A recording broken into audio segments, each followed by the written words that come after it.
So thanks everyone for for your patience. Uh, They're all We are here for you, here. Dan.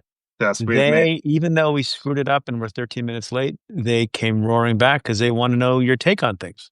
Excellent. It's been a very newsy couple days here. Yes. Well, I'm in the great city of New York. I'm in Manhattan at this very moment. Looks like we're going to have a new mayor. So, but first, I want to talk about the other guy, Yeah. Andrew Cuomo. Um, his father, three-term governor of the state of New York, I think it's his father, who coined the oft-quoted phrase, "You campaign in poetry and you govern in prose." Yeah. Um, Andrew Cuomo didn't campaign in poetry or prose. I've been trying to think of what the right metaphor is. He campaigned in phone book. Like what did he campaign in? Can you finish the Did he metaphor? campaign at all, as far as I could tell? Maybe not. Maybe not. But I'm not sure it would have mattered. You, Hmm. you wrote. You're very acerbic, Dan, about Mr. Cuomo. Um, he posted on X. Cuomo ran a campaign that reflected his personality: entitled, cynical, and treating the voters like idiots. He's getting what he deserves. You also wrote. You wrote somewhere, "Good riddance." Um, That I that was share your. Brad. That was Brad Lander who said, "Good effing Oh, riddance." okay. Yes. Yeah. I see. Yeah. Not you. Yeah. Um, I share your very negative view of Andrew Cuomo. Why do you have that view? Well, it's just. I mean, I've seen him not up close, but from afar for a long time now, and we learned a lot over the course of the last few years in the investigations into his tenure as governor. Everyone from the President of the United States on down to the the political leadership of his party thought he should leave the governorship early, should be out of American politics. And then just a few years later, some of those very same people are embracing him to run for mayor. Seems like an absolutely insane proposition to me. It is like a lot of what it is that we as Democrats hate about Donald Trump is very manifest in how Andrew Cuomo has governed and how he's acted and how he believed the rules didn't apply to himself, that abuse of power, sort of pseudo authoritarianism. And we didn't, it's not, this is not what people want. And it shouldn't be shoved, certainly should not be shoved down their throats out of fear of a candidate who you thought was too much of an outsider or too progressive or a democratic socialist. To try to do that for Andrew Cuomo is how you get a result like this. So it turns out, are you saying, Dan, that it turns out the Democratic Party has a pretty decent gag reflex? Yeah, I mean, it's exactly right. People saw what was happening here and they didn't want it. Yeah, but I guess you sort of answered this question. How does somebody who is not beloved by anyone, I mean anyone, and I have other reasons to believe that he, was a shitty governor, a shitty campaigner, and quite frankly, a shitty person. Um, that he became the stalwart front runner and got endorsement and money from people who I respect, people who are moderates who I respect. How did they end up in that boat to begin I with? really don't understand it because there was not a lack of good candidates in this race. Like there's an alternative world where Well, people. I don't know. Not everyone would agree with that.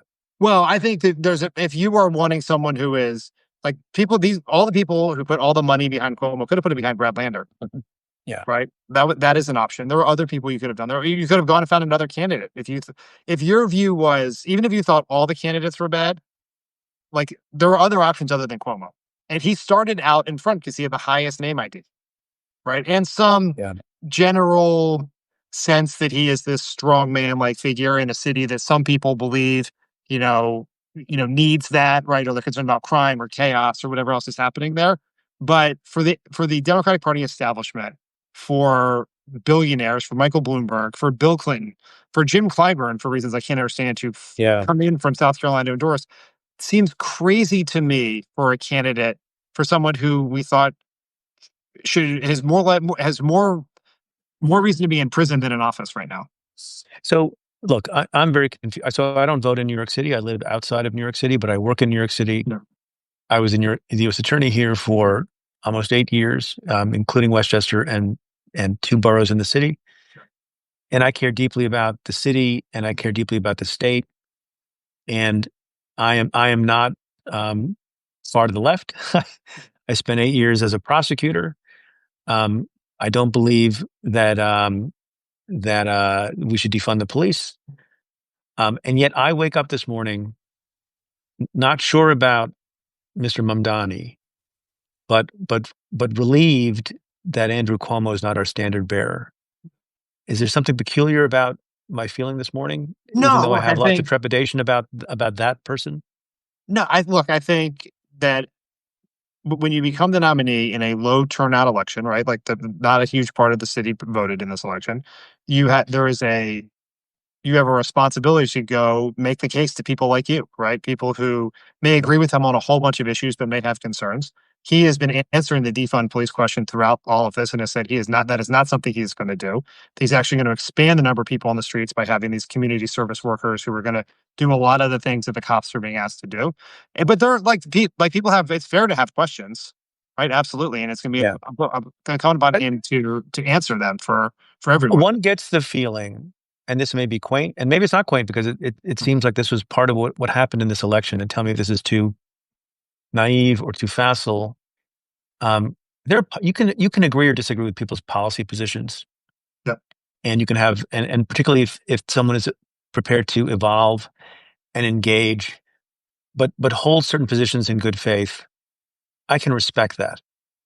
And I don't know Mr. Mamdani personally. I know some of the other candidates personally.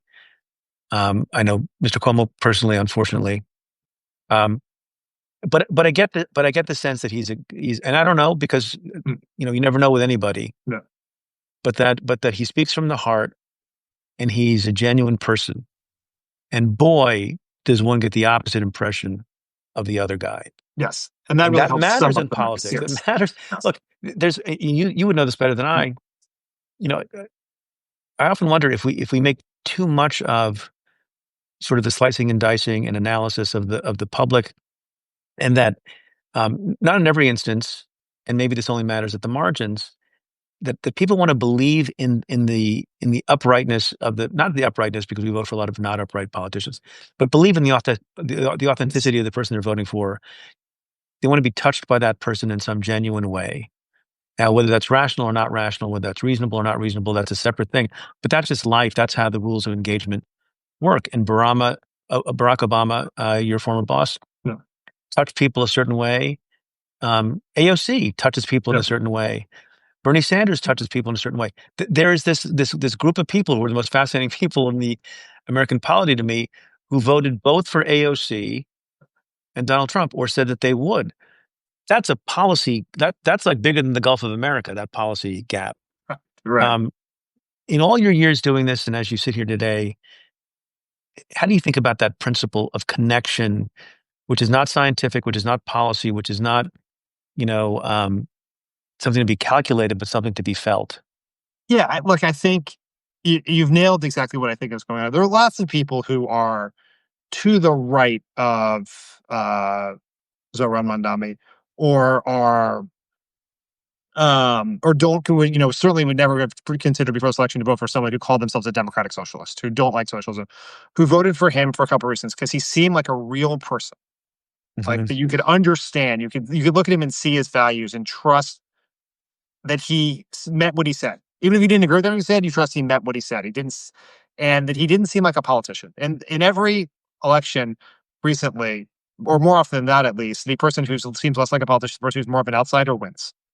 Yeah. And that helps explain how Obama won, explains how Trump won, explains how AOC won. And one of the things that's interesting is like there's been a lot of debate about the efficacy of a rent freeze and whether is that really the best way. And Yeah. there's all this. And how are you going to afford it? Right. How are you going to do all these things? Right. How are you going to Yeah. do that? But what the rent freeze tells people is that he understands their biggest concern. And it's not just in New York City, but especially in New York City, of the cost of housing. And it says he's going to fight for that. And like that means something. The thing I would say to Zoran's great credit is he is more than willing to debate his ideas in good faith. He's gone on every Yeah. podcast there is to have. He went on Derek Fisher's podcast and debated him. He's the author of Abundance, and there's this Yeah. Yeah. big sort of online, probably overly tendentious debate between the lefts and the abundance people. But he went in and it Yeah. had a good faith discussion. Listened to what Derek said. They didn't agree on everything, but like you want that from someone who like I do believe he comes to his positions in good faith. And he's gonna, if he, if and Yeah. when he wins, he's gonna have to go, to use the Cuomo expression, he's gonna have to translate that poetry into prose. He's gonna have to go to the city council and fight for these things and have a discussion and be willing to compromise where he can't get his way. And that will be a key to his success. Yeah, I mean, the idea that you could run for mayor of New York City with a rose garden strategy, as they used to call it, not as the incumbent, but as the disgraced former person in statewide office in a different city, and you don't live in New York City, is actually such a crystallization of arrogance. It's kind of unbelievable. So you work for Obama, Yep. and the power of that man's oratory and other people's oratory has always been fascinating to me. Um, there was a person that I got to know, and he was on the podcast some years ago. You may know him, Cyrus Habib. He was the lieutenant governor of Washington State, and a great story. And couldn't see. He was blind, and of Iranian descent. And he tells the story that has stuck with me over 6 or 7 or 8 years, whatever like the time it's been. And he got up and he's a very articulate, eloquent guy, like some of these people we're talking about. And he got up somewhere and he gave a speech. And people came up to him and said, "Oh my God, you should run for president or governor or whatever higher office." But they said president. And he said, "Why?" I said, "Well, we would vote for you." He said, "Well, why?" And it was because he spoke in such an eloquent way that touched them and inspired them. He's like, "But you don't know anything that I think. You Yeah. don't know what my policies are." And he wasn't denigrating them. He was making, I don't know what point he was making, but the point I took away was there is something that, and I don't know if this is more on the Democratic side than the Republican side. I think it's true of just everyone. It's true in other countries as well.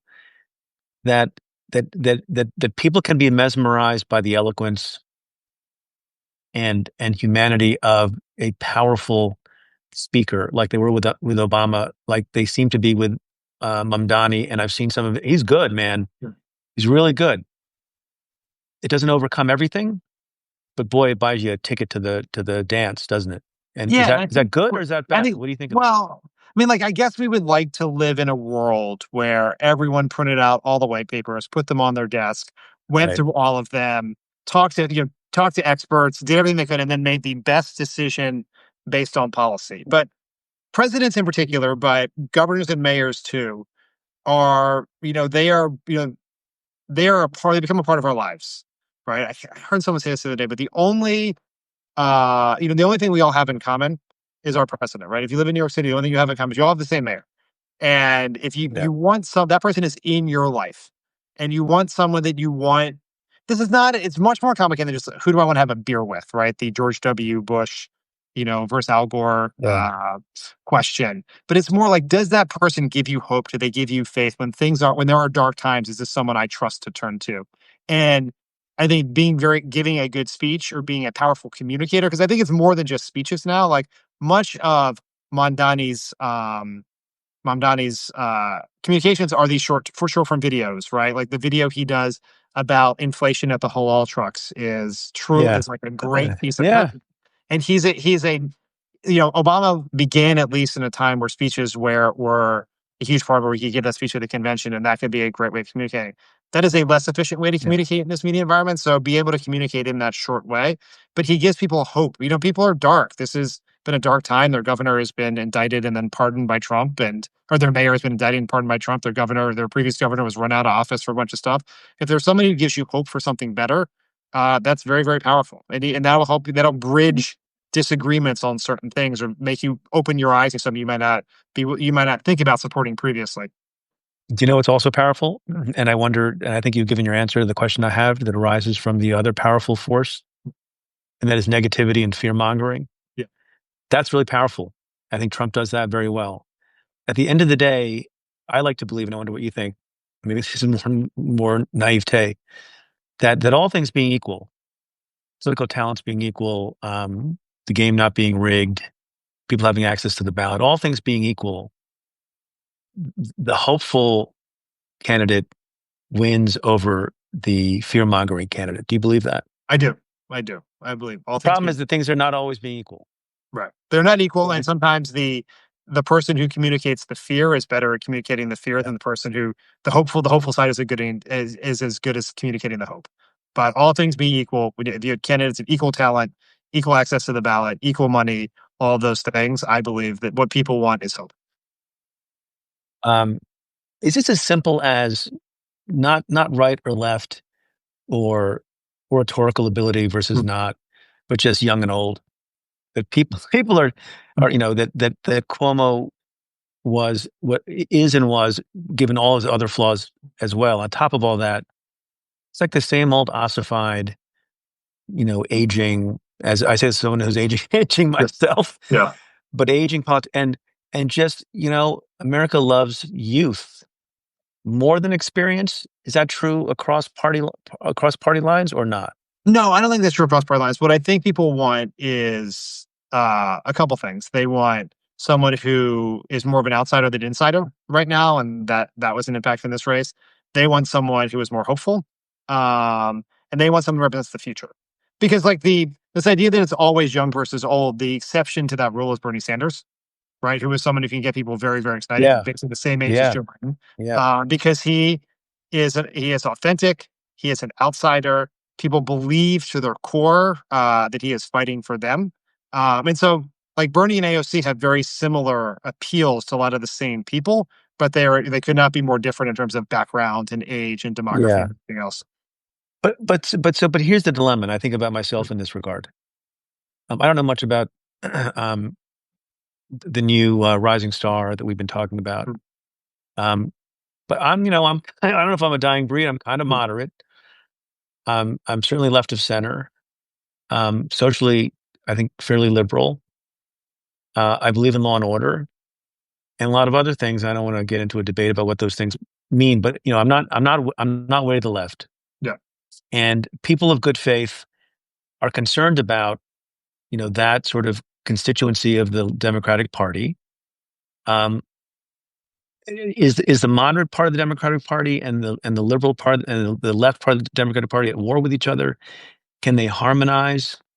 Um, are they hopelessly divided?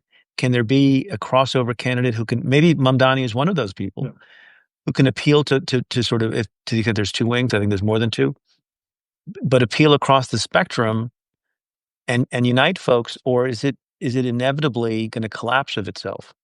I think I do not think they're permanently at war with each other. I think you're gonna have very exciting candidates who are more to the middle than Zohran, and you're gonna have candidates like Zohran. And I think that we like in the people who analyze politics for a living, right? People like myself, we are just we're so it's so ingrained in our brain to think of these things as left right.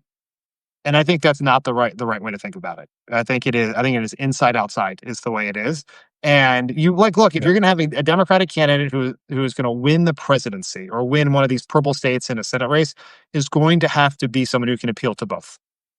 Like that you have to be able to appeal to the people who walk the streets, the people who knocked on a million and a half doors for Zoran, and the people who have questions about him today. You're gonna have to get both of them to win. That is the blessing and the curse of being a party with a Big Ten coalition. Um, maybe it's too early to say this, but I don't say this with regard to particular policy positions. But but but man, Zoran has done something that's quite extraordinary. Yeah.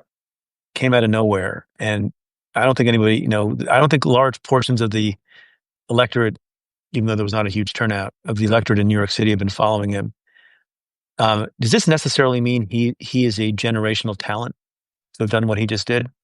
He's clearly yes, I think it means he's an incredible political talent because he's obviously a great communicator, but being a communicator is only like a third of the battle. Like he built a movement, right? He ran a real campaign. He got very talented people to work for him and he let them do their jobs.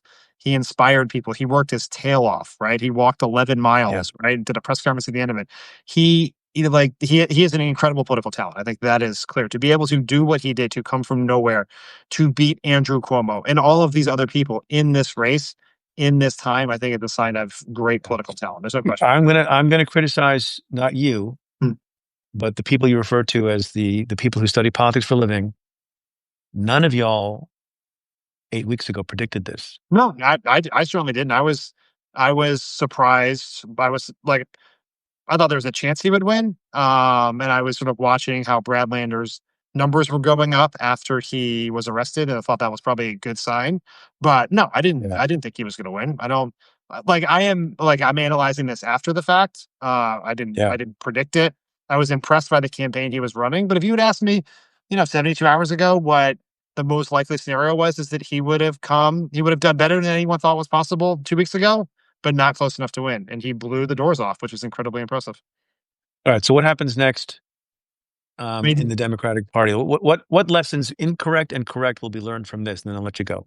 I think the correct lessons to learn here are: one, authenticity above all else. Two, be willing to run a race as if it's the last race you'll ever run, right? To be willing to lose, to speak, to do it without fear, to communicate all the time, right? That he would do every interview in the world. Like, in this media environment, you have to be omnipresent.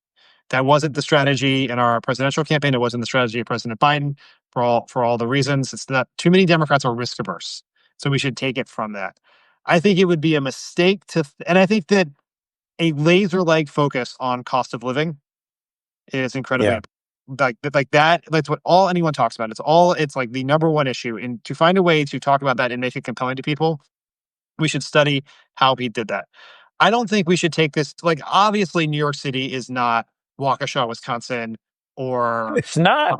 yeah, or the suburbs of Michigan, or Scottsdale, Arizona, or Yeah. Maricopa County, Arizona. And so it's going to be a different ideological approach, a different policy approach. But I think the things that you can take from it are his media strategy, but also just the populism, right? The idea that I am going to fight for you to lower your costs. I'm going to fight against these powerful interests who are in the way. Like everyone should look at that and think about it. But it doesn't mean Yeah. that people print out all his entire policy agenda and then try to run on that in the Yeah. Arizona Senate race, or the Yeah. Georgia Senate race, or whatever else. All right. So I hope people are taking notes. We got a lot of folks in the middle of the day playing hooky from work. This is great. maybe Yeah. some maybe some lawyers billing this to clients, which they shouldn't do. Um, so I hope that people are taking notes. I hope they're thinking about running. We need more good blood. We need more fresh blood. Absolutely. And older is fine Yeah. if you're Older is genuine and fine. authentic. That's Yeah. what Mr. Older and Pfeiffer says. energetic is Older fine. is Yeah. right. 56. I'm like between young and old. Yeah. I'm like in the twilight. I'm in the twilight of viability. But I'm gonna stick to practicing law. Dan, thanks so much. Appreciate It it. was Thanks fun to everyone do for this. Good to joining. talk to you. Okay. Sorry about the tech difficulties. Bye, everyone. Take care.